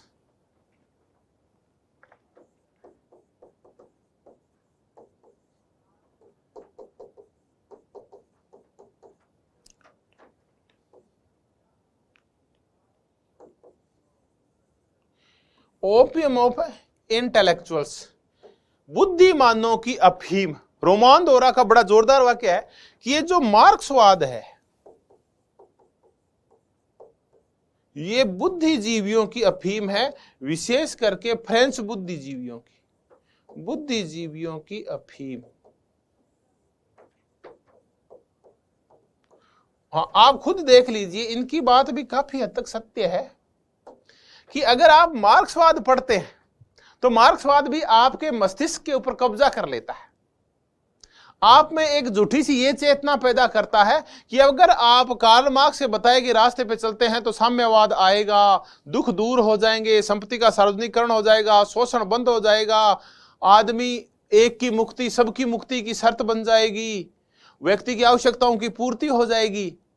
अब ऐसे तो धर्म कहता है, अगर आप मेरी शरण में आओगे तो समस्त संकटों से मुक्ति मिल जाएगी, जन्म मरण के बंधन से मुक्ति मिल जाएगी, आपके समस्त दुख हरण हो जाएगा, समस्त दुख, ऐसा धर्म भी कहता है। तो ऐसा मार्क्सवाद भी तो यही बोलता है। तो मार्क्सवाद क्या है? बुद्धिजीवियों की अफीम है, क्योंकि आम आदमी इसको समझ नहीं आता। बुद्धिजीवी जैसे इसको मार्क्स के सिद्धांतों को पढ़ते हैं, वो इसके साम्यवाद वाले सिद्धांत के कब्जे में आ जाते हैं और फिर उनके अंदर भी झूठी सी चेतना पैदा हो जाती है और ये सोचने लगते हैं कि समस्त दुखों का एक ही निवारण है और वो है मार्क्सवाद, बाकी दुखों का और कोई उपचार नहीं है। तो रोमांद ओरा मार्क्सवाद को, जो कि एक काल्पनिक यूटोपिया टाइप आपके दिमाग में अपने पैदा कर देता है, उसको रोमांद ओरा बुद्धिजीवियों की अफीम बोलते हैं। ये भी बड़ा मजेदार क्वेश्चन हुआ कि कौन मार्क्सवाद को बुद्धिजीवियों की अफीम कहता है, वो रोमांद ओरा है। विशेष करके कहते हैं फ्रांस के जो बुद्धिजीवी हैं वो इस अफीम को कुछ ज्यादा ही खाते हैं। चाहे वो लुई अल्थुजर हो, चाहे जीन पॉल सार्त्र हो, और चाहे वो निकोल्स पोलांजा हो। हमने धर्म की चर्चा की। धर्म के बाद अपन चर्चा करते हैं विचारधारा की, कि विचारधारा क्या है। देखिए अभी अभी अपन चर्चा कर रहे थे कि उस पहले और चर्चा करते कुछ, वो चर्चा ये है कि रोमान दोरा बोला कि ये जो मार्क्सवाद है ये भी एक धर्म टाइप ही है, ये बुद्धिजीवियों की अफीम है।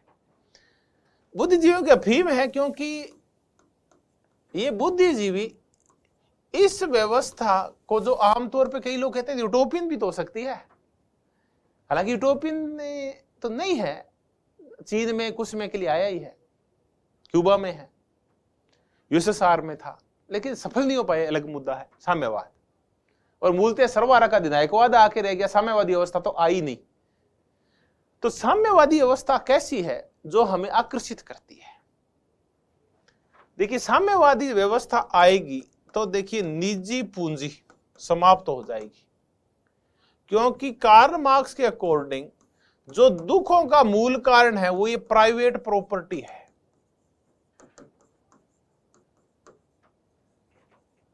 क्योंकि दुखों का मूल कारण है प्राइवेट प्रॉपर्टी। देखिए प्रॉपर्टी बहुत प्रकार की होती है, अपन दो प्रॉपर्टी करेंगे, पर्सनल प्रॉपर्टी और होती है। देखिए प्राइवेट प्रॉपर्टी अलग होती है और पर्सनल प्रॉपर्टी अलग होती है।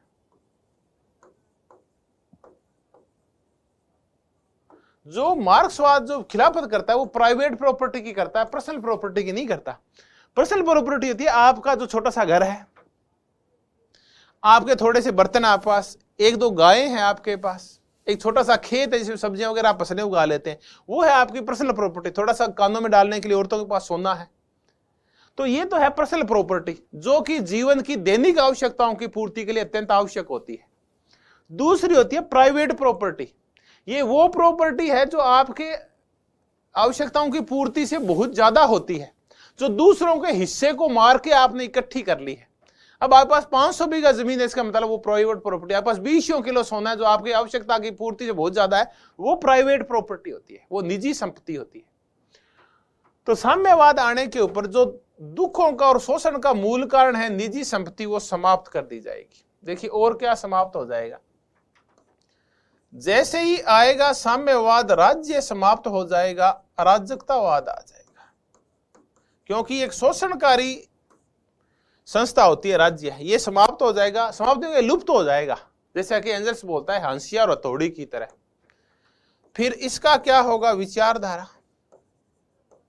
कार्ल मार्क्स बोलता है कि विचारधारा एक मिथ्या चेतना है, इसलिए विचारधारा भी गायब हो जाएगी।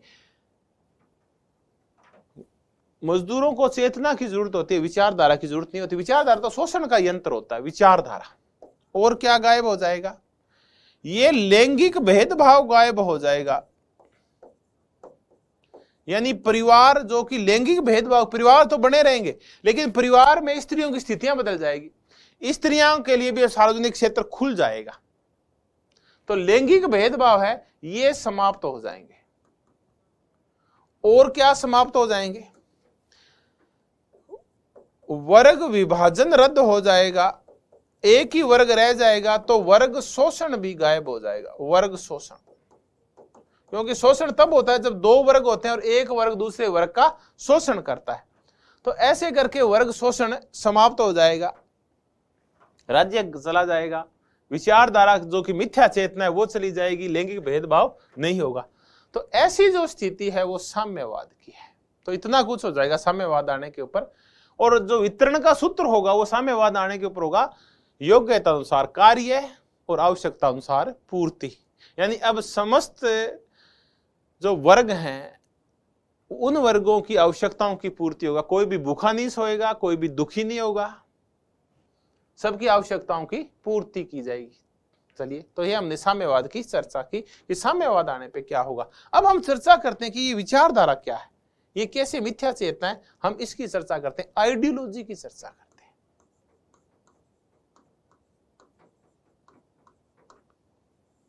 विचारधारा, आइडियोलॉजी।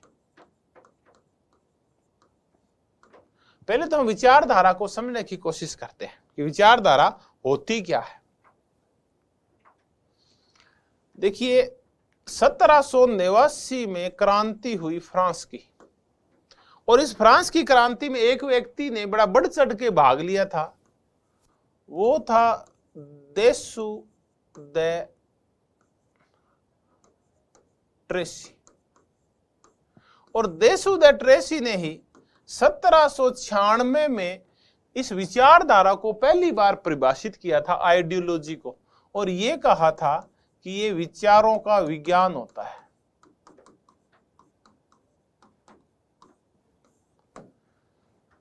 लेकिन कार्ल मार्क्स ने इसको मानने से मना कर दिया। यानी विचारों का विज्ञान होता है। विचारधारा क्या है, देखिए इसकी नजर में समझें तो ऐसे वैज्ञानिक विचार हैं, ऐसे वैज्ञानिक नियम हैं जिनसे समाज का संचालन हो सकता है। विचारधारा कुल मिला के ये मानिए कि विचारों का समूह होता है। एक तो ये होता है विचारधारा में बहुत सारे विचार होते हैं, उनका एक समूह होता है विचारधारा।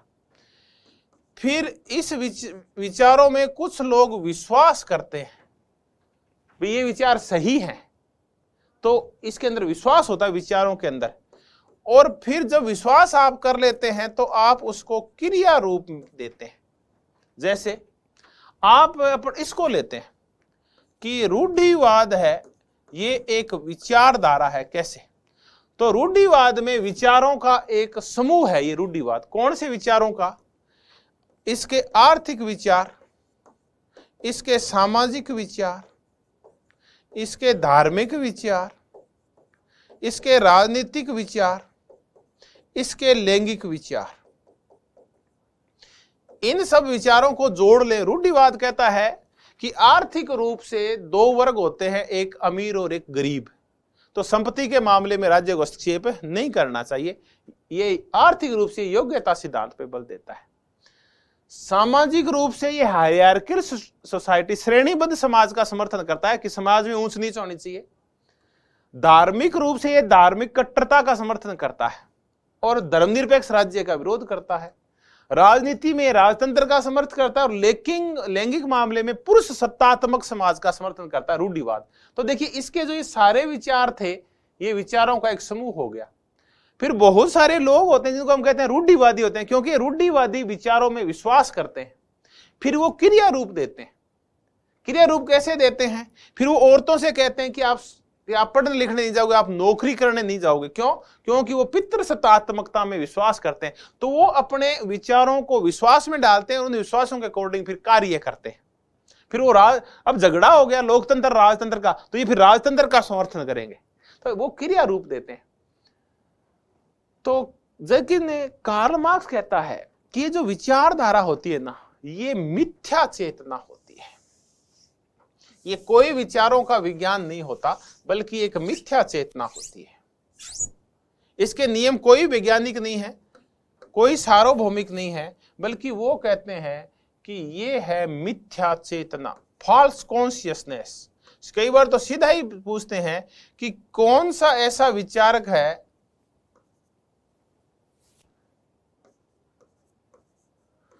जो विचारधारा को फॉल्स कॉन्शियसनेस या मिथ्या चेतना बोलता है। अब हम देखें कि मिथ्या चेतना कैसे है, ये क्या है विचारधारा और मिथ्या चेतना, फॉल्स कॉन्शियसनेस। कार्ल मार्क्स कहता है कि जो विचारधारा है वो एक अधिसंरचना है। अधिसंरचना है, और अधिसंरचना हमेशा ही आधार पर निर्भर होती है, उत्पादन प्रणाली पर निर्भर होती है। तो विचारधारा उसी समूह की होती है जिसके पास उत्पादन के साधन होते हैं। किसी भी समाज के जो तात्कालिक विचार होते हैं, तात्कालिक विश्वास होते हैं और तात्कालिक मूल्य होते हैं, वो उस तात्कालिक समाज के उत्पादन प्रणाली के मालिकों के विश्वास, मूल्य और विचार होते हैं। जब दास समाज था तो जो मूल्य और विचारधारा थी वो विज्ञान नहीं था। विज्ञान तो सबके लिए समान होता है। ये सिर्फ अमीरों जो मालिक थे उनकी उद्देश्यों की पूर्ति करती थी।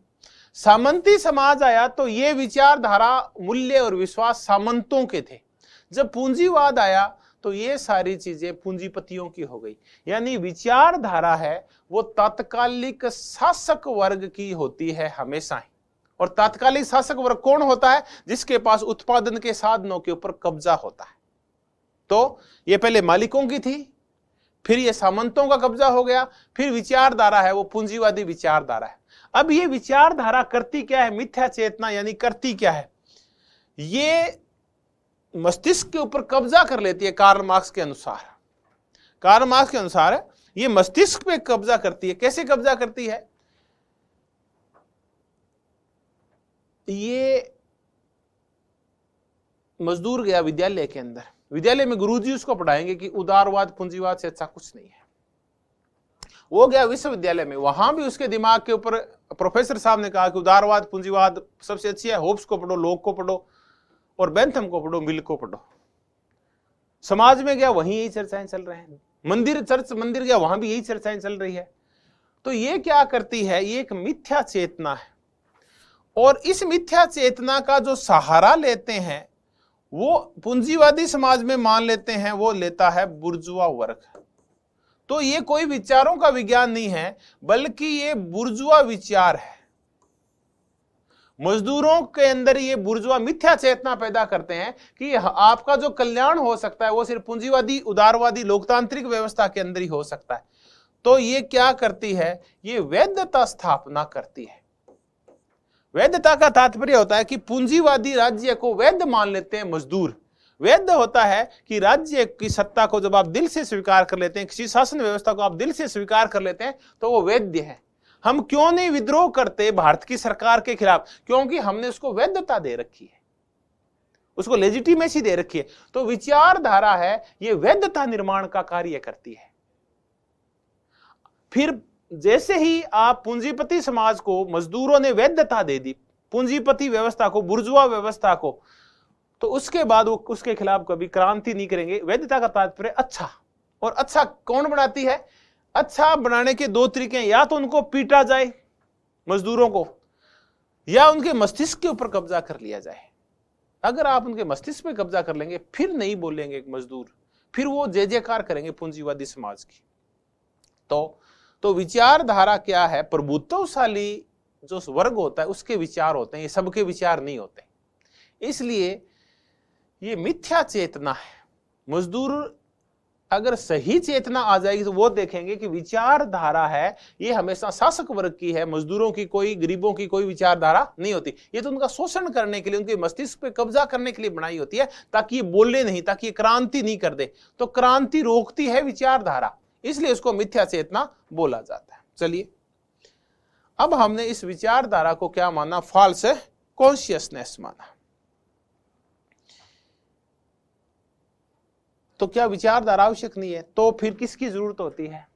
कार्ल मार्क्स कहता है कि मजदूर वर्ग को सिर्फ चेतना की आवश्यकता होती है।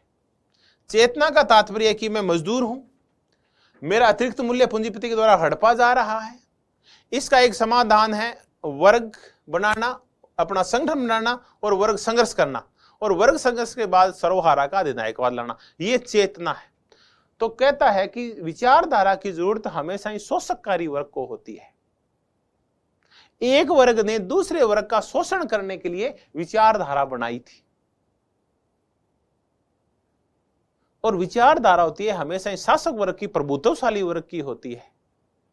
हैव्स की होती है, हैव नोट की कोई विचारधारा नहीं होती। अमीरों की होती है, गरीबों की कोई विचारधारा नहीं होती। अमीर तो थोपते हैं गरीबों के ऊपर, और गरीब फिर उस लॉलीपॉप को, विचारधारात्मक आइडियोलॉजी को चूसते रहते हैं।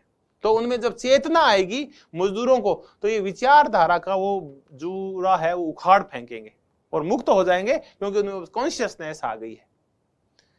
तब ये चेतना आती कैसे है? तो कार्ल मार्क्स कहता है कि मजदूरों में जो विचारधारा नहीं बल्कि चेतना आएगी, ये चेतना स्वतः आती है। देखिए, चेतना स्वतः आती है। हम कह रहे हैं कि उनको विचारधारा के लिए चेतना की जरूरत है, और चेतना स्वतः आती है। अपने आप ही उनके संगठन बनने लगते हैं, आपस चर्चा करने लगते हैं, और एक दिन वो वर्ग संघर्ष कर देते हैं। लेकिन दो विचारक ऐसे हैं जो कहते हैं कि कार्ल मार्क्स महोदय, हम दो मुद्दों पे आपका विरोध करते हैं। एक तो विचारधारा वाले मुद्दे के ऊपर,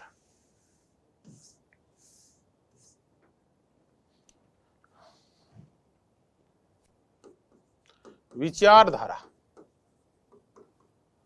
और दूसरा है चेतना स्वतः आती है।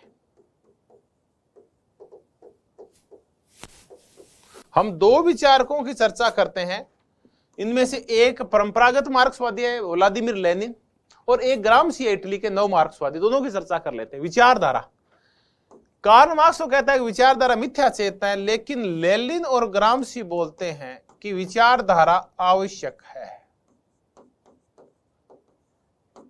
लेनिन और ग्रामसी विचारधारा को आवश्यक मानते हैं, मिथ्या चेतना नहीं मानते, लेकिन ये कहते हैं कि ये विचारधारा होनी चाहिए सर्वहारा की विचारधारा।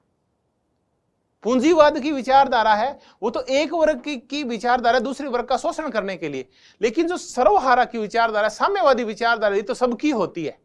तो विचारधारा आवश्यक है, लेकिन साम्यवादी आवश्यक है, क्योंकि इस टाइम एक ही वर्ग होता है, सबकी एक ही विचारधारा होती है, ये फिर किसी का शोषण नहीं करती।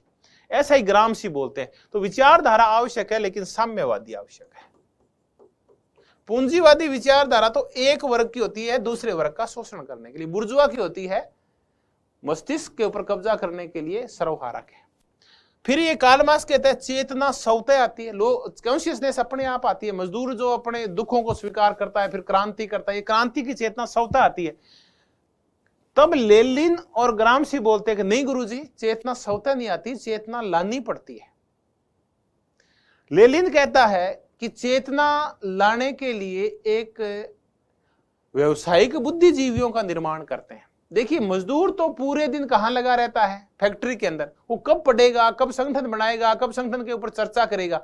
तो कुछ ऐसे व्यवसायिक बुद्धिजीवी होंगे लेनिन के अकॉर्डिंग, जो व्यवसायिक क्रांतिकारी भी होंगे, यानी व्यवसायिक क्रांतिकारी।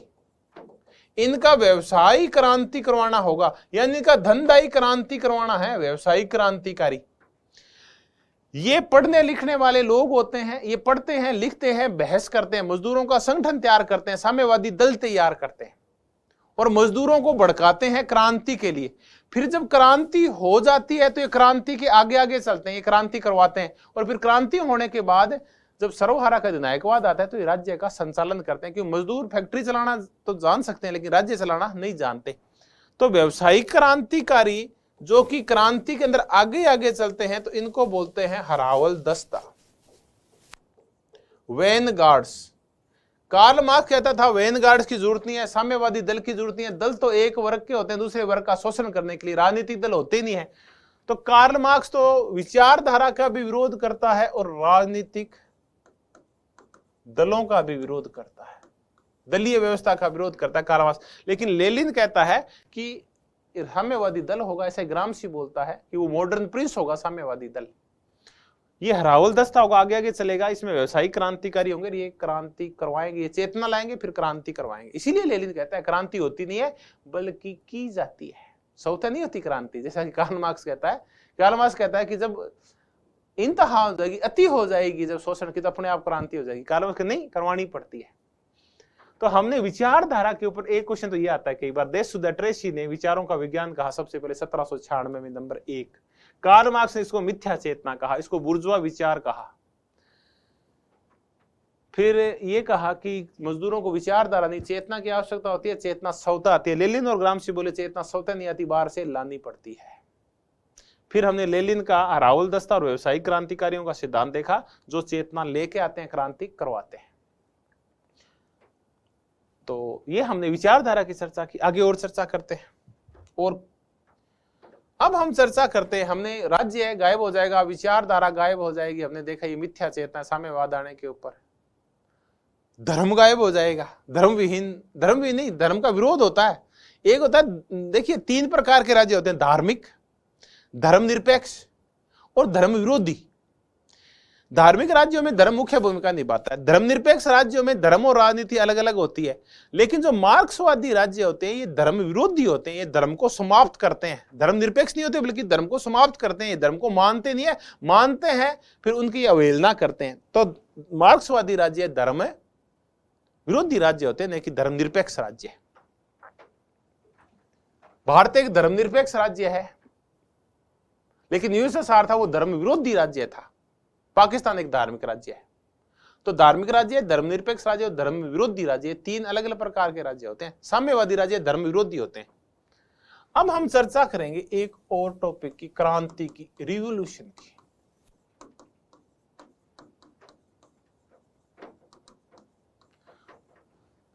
कार्ल मार्क्स कहता है कि क्रांति एक राजनीतिक गतिविधि है जो राजनीति सत्ता पे कब्जा करती है।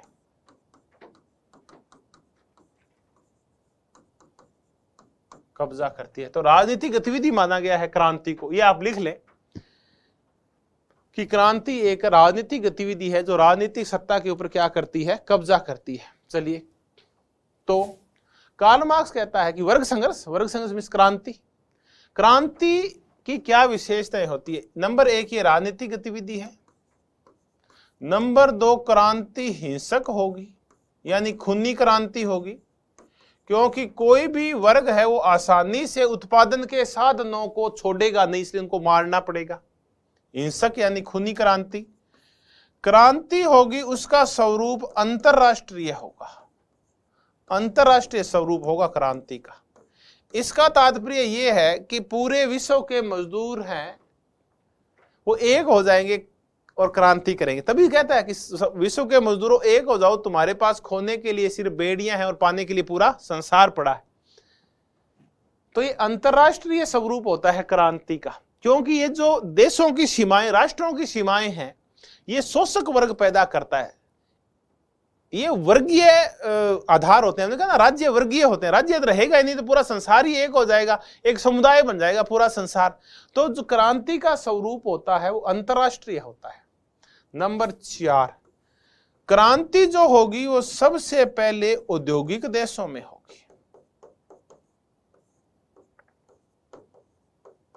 जैसे जैसे देशों का औद्योगिकरण होता जाएगा वैसे वैसे क्रांतियां होती जाएगी।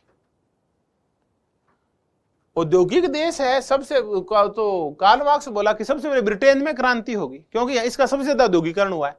क्योंकि औद्योगिक देशों के अंदर वर्ग विभाजन बिल्कुल स्पष्ट हो जाता है, बुर्जुआ बिल्कुल अलग हो जाता है और सर्वहारा बिल्कुल अलग हो जाता है, और एक मध्यम वर्ग गायब हो जाता है। शोषण बहुत तीव्र हो जाता है। पूंजीपति अपने लाभ के लिए श्रम शक्ति को और श्रमिकों को वस्तु मानते हुए उनका भारी शोषण करता है, उनको मानव मानता ही नहीं है वो। तो ऐसे में वो मजबूर हो जाते हैं, अति शोषण की वजह से भूखे मरते हुए मजदूर क्रांति करने के लिए। तो ये सबसे पहले औद्योगिक देशों में होगी। लेकिन हमने देखा कि ऐसा तो नहीं हुआ। लेनिन ने सामंतवादी देश रूस में क्रांति करवा दी और माओ ने सामंतवादी कृषि प्रधान देश चीन में क्रांति करवा दी। तो एक बहस का मुद्दा है, बाद में इसकी कभी चर्चा करेंगे जब क्रांति की ओर चर्चा आएगी। तो औद्योगिक देशों में सबसे पहले क्रांति होगी। लेकिन हमने देखा कि औद्योगिक देशों में तो नहीं हुई क्रांति। न तो इटली में हुई, न जर्मनी में हुई, न फ्रांस में हुई, न स्पेन में हुई, न पुर्तगाल के अंदर हुई। तो क्यों नहीं हुई? तो फिर इसके कई कारण हो सकते हैं। लेकिन कार्ल मार्क्स तो कह के गया था कि औद्योगिक देशों में होगी सर्वप्रथम क्रांति। चलिए, हम क्रांति की चर्चा कर रहे थे। तो कार्ल मार्क्स कहता है क्रांति होती क्यों है? तो कार्ल मार्क्स कहता है क्रांति होती है द्वंद्व की वजह से। क्रांति का मूल कारण है वियोजन, यानी अलगाव। वियोजन कर लो आप। द्वंद्व या वियोजन की वजह से क्रांति होती है। किस किस के अंदर वियोजन होता है? तो कार्ल मार्क्स कहता है दो चीजों के अंदर वियोजन होता है। हालांकि उसने व्यापक चर्चा की है, अपने दो चीजों के मध्य वियोजन होता है। एक होता है उत्पादन के शक्तियां और दूसरे होते हैं उत्पादन के संबंध। वापस आइए, देखिए, समझ में नहीं आ रहा है तो उत्पादन की शक्तियां यानी यंत्र। पहले यंत्र बदलते हैं। मुसल से मैंने कहा हाथ चक्की आई और फिर उसको मालिक संभाल नहीं पाया तो सामंती युग आ गया और संबंध बदल गए।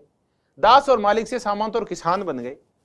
तो पहले उत्पादन की शक्तियां बदलती है और फिर उत्पादन के संबंध बदलते हैं, यानी इन दोनों के अंदर वियोजन पैदा होता है, द्वंद्व पैदा होता है। तब फिर क्रांतियां होती है, तब फिर वर्ग संघर्ष होता है। तो क्रांति का मूल कारण है वियोजन होना उत्पादन की शक्तियां और उत्पादन के संबंधों के मध्य। जैसे उत्पादन के यंत्र बदलते हैं, पुराने वाले जो वर्ग होते हैं उन यंत्रों को संभाल नहीं पाते, मूलतः क्रांति हो जाती है और मुद्दा उनके हाथ से निकल जाता है। तो ये हमने किया कि क्रांति होती क्यों है, और ये वियोजन है, सब अवस्थाओं में पाए जाते हैं। दबंधव तो सिर्फ दो ही अवस्थाओं में नहीं पाए जाते, एक तो जो आदिम साम्यवाद था और दूसरा था साम्यवाद। तो इन दो में हिंसक क्रांति नहीं होती, बाकी तो होती है सब जगह, क्योंकि यहां वर्ग एक ही रहता है, वर्ग दो नहीं होते। तो एक वर्ग जो शोषण करता है उसके खिलाफ शोषित वर्ग क्या कर देता है, क्रांति कर देता है और इतिहास आगे बढ़ता है। तो इतिहास का इंजन कौन है? इतिहास का इंजन है क्रांति। ये क्रांति है जो इतिहास को, समाज को आगे लेके जाती है, इसको नए नए रूप दिखाती है। क्रांति से समाज बदलता रहता है, आगे बढ़ता रहता है। जब साम्यवाद आएगा तो साम्यवाद आने से पहले भी दो क्रांतियां होगी। देखिए, साम्यवाद आने से पहले कौन सी दो क्रांतियां होगी, हम इनकी चर्चा करें कि साम्यवाद जब आएगा तो उससे पहले दो क्रांतियां होगी। एक क्रांति होगी बुर्जुआ क्रांति,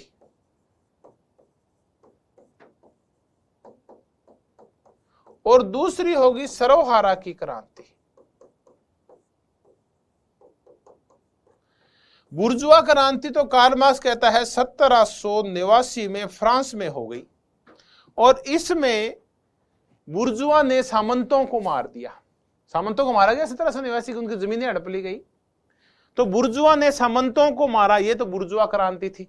अब बाद में इस बुर्जुआ को ये सर्वहारा मारेंगे, तो सर्वहारा क्रांति, और फिर अंतिम बुर्जुआ मर जाएगा तो साम्यवाद आ जाएगा। अब आगे क्रांति नहीं होगी, एंड ऑफ हिस्ट्री होगी, क्योंकि वर्ग एक ही है, तो वियोजन है नहीं, द्वंद्व है नहीं, तो क्रांति नहीं होगी। तो हमने चर्चा की कि क्रांति राजनीतिक गतिविधि है, हिंसक गतिविधि है, अंतरराष्ट्रीय है, औद्योगिक देशों में पहले होगी। इसका मूल कारण द्वंद्व है।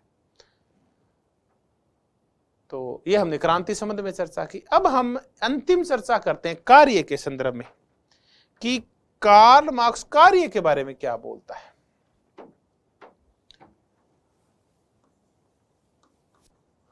वर्क के बारे में क्या बोलता है। कार्ल मार्क्स कहता है कि उत्पादन मूल गतिविधि है,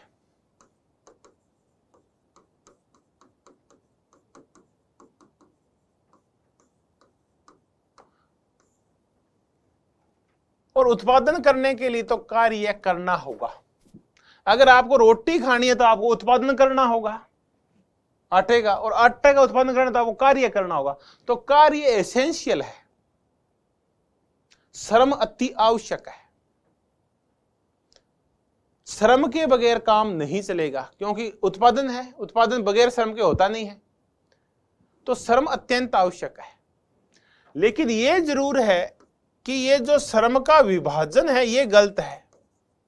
साम्यवाद जब आएगा तो श्रम तो रहेगा, लेकिन श्रम का विभाजन खत्म कर दिया जाएगा। जब दास समाज था तो श्रम का विभाजन किया गया, और जो बौद्धिक कार्य था, मजेद वाले कार्य थे, राजनीतिक कार्य थे, वो तो मालिक ने हड़प लिए, और जो शारीरिक श्रम के शोषणकारी कार्य थे वो दास को दे दिए। फिर आया अगला समाज, सामंत समाज, उसमें भी श्रम विभाजन था। इसमें क्या हुआ कि सामंत ने सारे राजनीतिक कार्य ले लिए और श्रमिक किसानों को खेतों में श्रम सौंप दिया। फिर पूंजीपति आया, पूंजीपति ठाट ले रहा है, मजे कर रहा है, और श्रमिक दिन रात काम कर रहे हैं, यहां भी श्रम विभाजन था। अब आएगा जब साम्यवाद, तो ये वाला जो बौद्धिक और शारीरिक श्रम है ये विभाजन बंद कर दिया जाएगा। हाँ, ये नहीं है कि बौद्धिक कार्य बंद हो जाएंगे, लेकिन श्रम की गरिमा समान हो जाएगी। आप चाहे शारीरिक श्रम करते हैं, लोहार हैं, और आप चाहे प्रोफेशन है, आपकी गरिमा एक बराबर होगी, आपकी गरिमा में अंतर नहीं होगा। तो ये जो श्रम विभाजन था और श्रम की गरिमा थी ये समान कर दी जाएगी। तो कार्य सबको करना होगा, श्रम सबको करना होगा। मुद्दा ये नहीं कि बौद्धिक श्रम बंद नहीं होगा, बौद्धिक श्रम होगा, लेकिन बौद्धिक श्रम और शारीरिक श्रम की वैल्यू एक जितनी हो जाएगी, उनकी गरिमा समाज में एक जितनी हो जाएगी, दोनों एक जैसे ही पूजे जाएंगे। लुहार भी, खेत में काम करने वाले भी, मोची भी, प्रोफेसर भी, विद्यार्थी भी, सबकी गरिमा में कोई अंतर नहीं होगा। महिला हो, पुरुष हो, चाहे कोई सा ही काम करता हो। तो अगर आपको खाना खाना है तो काम करना पड़ेगा। तो कार्ल मार्क्स को होता है कि व्यक्ति पशुओं से अलग क्यों है, कि एक होता है पशु और एक होता है व्यक्ति, अलग क्यों है। तो अगर हम अरस्तु जैसे लोगों को देखते हैं तो वो ये कहते हैं, या रूसो जैसे लोगों को ये कहते हैं कि पशु के अंदर तर्क शक्ति नहीं होती, पशु के अंदर बुद्धि बल नहीं होता, पशु के अंदर नैतिक बल नहीं होता, पशु के अंदर सद्गुण नहीं होते, जबकि मनुष्य इनका वर्णन कर सकता है। कार्ल मार्क्स कहता है कि मनुष्य और पशु में यह फर्क नहीं है, मनुष्य और पशु में फर्क है वो श्रम को लेके है, कि मनुष्य श्रम कर सकता है, कार्य कर सकता है, पशु कार्य नहीं करते। श्रम का यहां तात्पर्य वो कार्य जिनसे व्यक्ति अपने जीवन में बदलाव कर सकता है। तो इस श्रम की वजह से, श्रम करने की वजह से व्यक्ति अलग है पशुओं से। तो व्यक्ति के भाग्य का निर्धारण कौन करता है? ये श्रम ही है जो व्यक्ति के भाग्य का निर्धारण करता है। अपने कार्य के द्वारा व्यक्ति अपने भाग्य को कोई भी रूप दे सकता है, इतिहास को कोई भी रूप दे सकता है। तो इतिहास को जो रूप दिया जाएगा वो श्रम के द्वारा दिया जाएगा। व्यक्ति अपने भाग्य को, इस इतिहास को कोई भी रूप दे सकता है। तो कार्ल मार्क्स कहता है कि व्यक्ति की जो परिस्थितियां हैं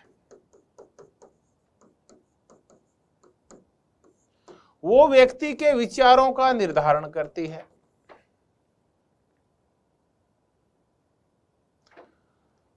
परिस्थितियां उसके व्यक्तित्व का निर्धारण करती है और परिस्थितियां उसके सामाजिक अस्तित्व का निर्धारण करती है।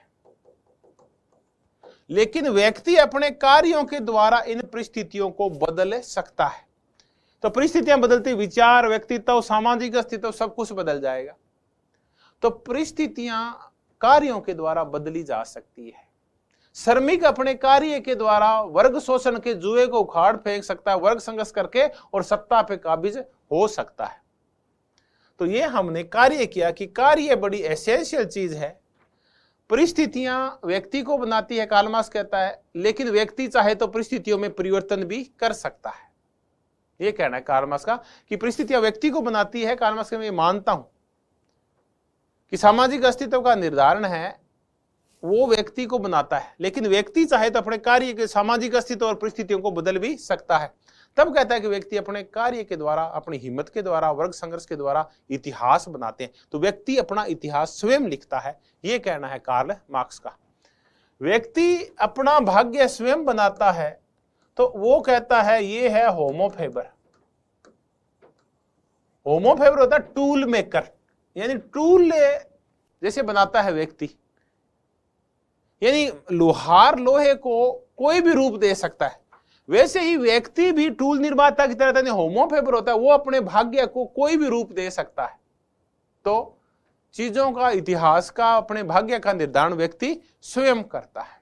चलिए, तो ये हमने देखा कि कार्य बड़ा जरूरी है, और कार्य इसलिए जरूरी है क्योंकि उत्पादन जरूरी है, उत्पादन जीने के लिए जरूरी है। तो कार्य तो उतना ही जरूरी है जितना कि खाना है। तो प्रत्येक व्यक्ति साम्यवाद आने पे कार्य करेगा और सभी कार्यों की गरिमा क्या होगी? समान होगी। तो आप एक लाइन लिख लीजिए कि परिस्थितियां मनुष्य को निर्धारित भी करती है और उससे निर्धारित होती भी है। यानी परिस्थितियां मनुष्य को बनाती है और मनुष्य परिस्थितियों को बनाता है। चलिए, तो आप खुद बनाइए अपना भाग्य, आप अपनी परिस्थितियां आप बदल सकते हैं। आप होमो फेबर हैं। ये होमो फेबर बहुत महत्वपूर्ण शब्द है, कार्ल मार्क्स की देन है होमो फेबर। जाता है होमो फेबर किसकी देन है? तो कार्ल मार्क्स की है। यानी व्यक्ति अपना भाग्य का निर्माता स्वयं है। तो आप भी होमो फेबर बनिए और अपने भाग्य का निर्धारण कीजिए, मेहनत कीजिए और कार्य कीजिए। Thank you. अगले कक्षा में मिलेंगे तो कार्ल मार्क्स का आलोचनात्मक मूल्यांकन हम करेंगे। चलिए धन्यवाद, आपने मनोयोग पूर्वक सुना, लगातार बने रहें। Thank you very much.